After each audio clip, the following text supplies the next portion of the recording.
Beatrix Luisco, ang ikalawang distrito ng Batangas. Nalagalalo scholarship ng kabataan pension. Sa pagsikat ng isang bagong liwanag, magsisimula ang bagong pag-asa. Larga, Batangas. Second District. Larga, Batangas. Second District. Programang magtataguyod sa balitang pangkaunlaran, kabataan, senior citizen, turismo, kalikasan, kabuhayan, agrikultura, ugnayan sa mga lokal na pamahalaan at serbisyo publiko sa taong bayan. Larga, Batangas. Kasama si Congresswoman Attorney Jervil Jinky Beatrix Luistro. Attorney Jinky Beatrix Luistro. Larga, Batangas. Second District. Makabuluhang pagbabalita at isang masayang programa sa makabagong tunog radio at internet. Larga, Batangas. Second District. Kasama si Congresswoman Attorney Jervil Jinky Beatrix Luistro. Larga, Batangas. Second District. At ang mga millennial broadcasters na sina Ron Lizano at Coy Laura. At ngayon, narito si Congresswoman Attorney Jervil Jinky Beatrix Luistro.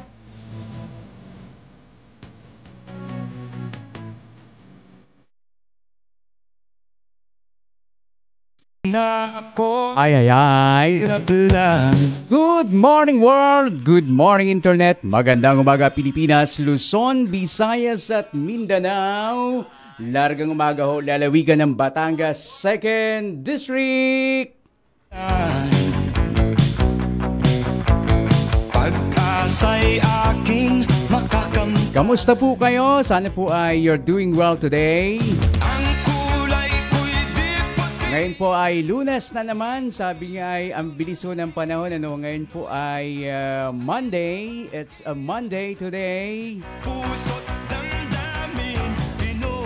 At mainit ho ang atin hong panahon. Mainit rin ho ang atin hong talakayan. Yan ho sa Kongreso, ano?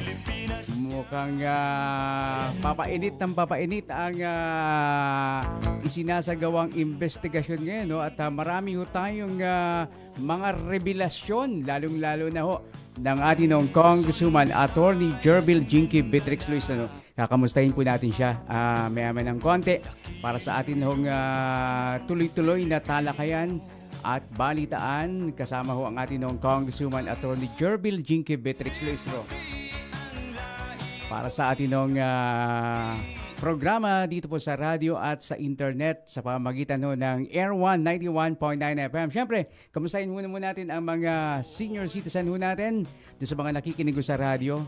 Kamusta po kayo? Sana po ay you're doing well today. Ganun din ang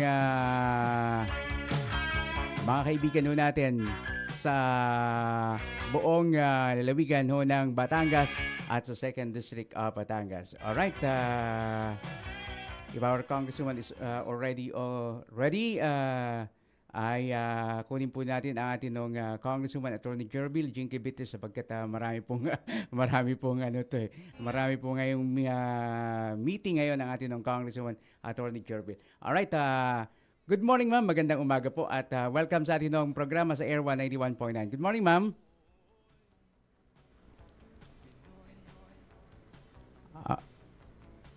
Alright,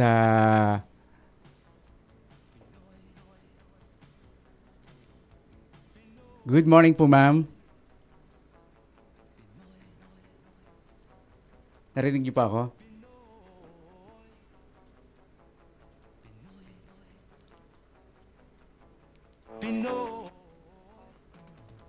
Okay, ako na ba? Yun, okay, kayo na po, ma'am. Alright, ma'am. Alright, ma'am. Good morning po at tayo po ay maaga dito sa ating programa sa Air 191.9 FM. Good morning po, ma'am. Good morning. Opo.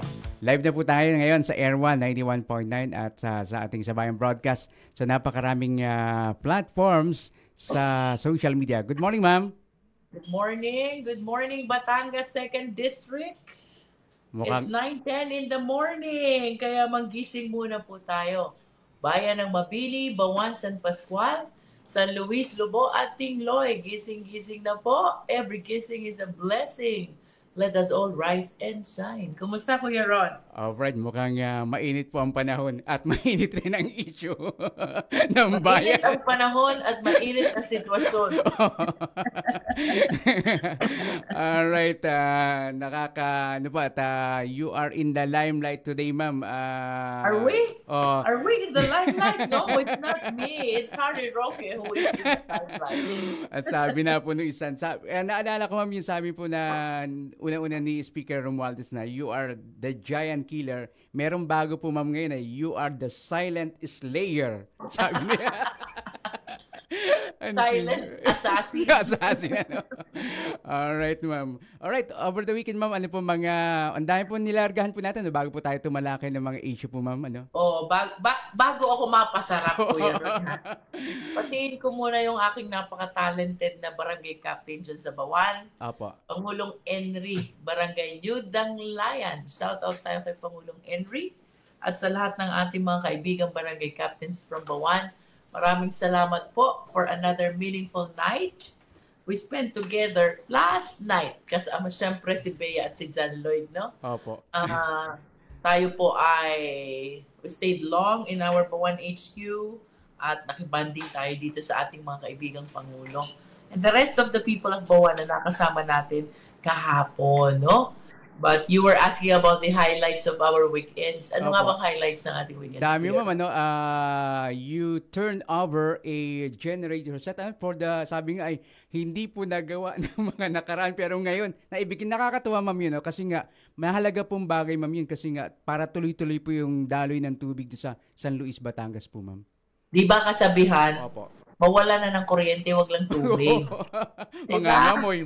So, ito po matagal nang pinapakiusap sa atin ng Local Water Utilities Administration of the Municipality of San Luis. Apa. And we understand na GOCC to Government-Owned and Controlled Corporations, no? LOA of San Luis. Limited ang kanilang budget. Maraming challenges. Luma na yung kanilang mga linya ng tubig. Opo. And all these factors lead to a situation na pangit na ang water supply ng LOA San Luis sa ating mga kababayan. Again, for the love of the people of San Luis, dahil po sa pagmamahal ni Beatrix para sa mga taga San Luis, we donated this genset, no? This is 488,000 pesos. Hindi po pera ng gobyerno. Galing sa pinaglabadahan ni Beatrix. Opo, ma'am. Which we humbly donated to LOA of San Luis para po ganap ng masolusyonan ang problema sa tubig ng bayan ng San Luis. Of course, alam naman po natin, genset is necessary para makapump ng tubig galing sa ilalim. And after that, maisupply niya sa mga kabahayan, most especially sa coastal barangays ng bayan ng San Luis. Ano po ba yung coastal? Of course, we have Poblacion, Dulangan, Banoyo, ano pa ba? Bagong Tubig, Balite, no? Loklok. Yun kasi ang sabi nila ang primarily na magbe-benefit from the rehabilitation of the services of San Luis Local Water Utilities Administration are the coastal barangays. But I hope na sa pamamagitan po ng genset na kaloob ng mahal kong Mayora ay mabigyan din ng tulong lahat ng mga kababayan natin from San Luis na umaasa sa LOA ng bayan ng San Luis, no? Ang biro ko nga sa kanila, sana habang naliligo kayo, sana habang naglalaba kayo, sana habang umiinom kayo, naaalala nyo na mahal ni Beatrix ang tagabayan ng San Luis. Opo. At how important, ma'am, yung genset dun sa lugar na yun for the water district po, ma'am? Mukhang, opo. Kung walang genset, walang tubig. Ayun. Kasi genset, genset ang nagbibigay ng power sa ating pump para makahip-hip ng tubig galing ilalim na i-store nila sa tangke at isusupply naman nila sa mga kabahayan dito sa bayan ng San Luis. Alam mo kasi, San Luis is coastal municipality like Mabini, like Tingloy, at ang challenge namin dyan, pag malapit kami sa dagat, maalat ang tubig.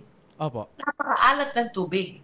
As a matter of fact, na-experience ko yun sa Bagalangit eh. Doon sa aming balisbisan sa Sitio Balitian ng Barangay Bagalangit. And this is the same experience na naririnig ko sa taga San Luis kung bakit pinipilit nila na mas maging maayos ang water supply ng San Luis LOA para sa ikagagaling na rin ng ating mga kababayan sa San Luis. At Kuya Ron, siyempre idagdag na rin natin, no? Binisita natin yung IP community. Oo nga po, mamay. Ang galing. Dito ito sa Sitio Tribo, Barangay Banoyo. And mind you, may dalawa akong anak sa kasal doon. Meron po palang doon, IP community, ma'am. It is an Aita community. Opo. At yung aking dalawang inanak sa kasal doon, ay may mga anak na, kaya lola na si Beatrix. Lola ninang na. Opo nga.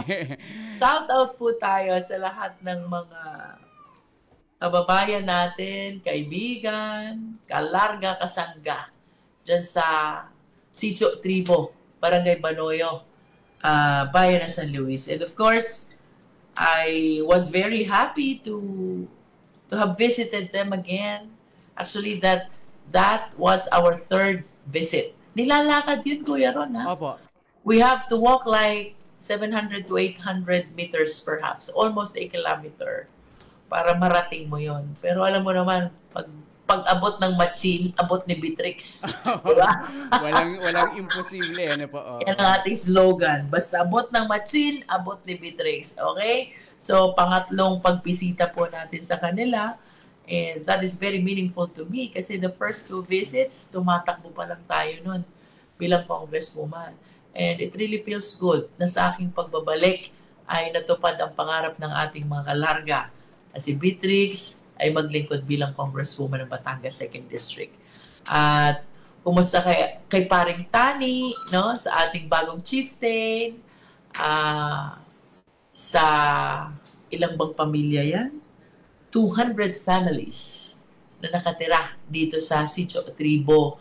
May ginagawa silang tribal library doon at papadalhan natin ng mga materyales para matapos na.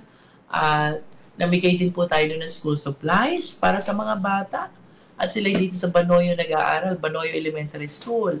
At nagpahanda din tayo ng tanghalian na pinagsalu-saluhan ng ating mga kapatid na Aita. Opo, dito sa IP Community, Sitio Tribo, Barangay Banoyo, Bayan ng San Luis. No? Alright. Ma'am, kasama na rin po natin ng birthday boy, Koy Laura. Birthday po atan to bukas. Kalargang Koy, go ahead. Ojo. Yes, good morning, Largang Ron. Good morning po sa ating congresswoman, Attorney Jarbil Jinky Beatrix Luis. Alright. Napag-usapan namin yung mga activity ng ating Congresswoman Attorney Jarbil. Ma'am, ano pong doon sa pagbisita po natin sa Aita community ay namigay po tayo ng mga school supplies, ano po ma'am? At nakakanto po, no? At this is a big community, ma'am, in San Luis, Batangas. Meron pala doon, no? Aita Hindi naman na ganun kalaki, opo, no? Pero if you get the chance to visit this area, talagang you will feel the culture is different. Opo. Talagang indigenous people sila. No po. No? Pero kahit Aita community to, kahit mga Aitas to, they are integrated in San Luis community. Opo.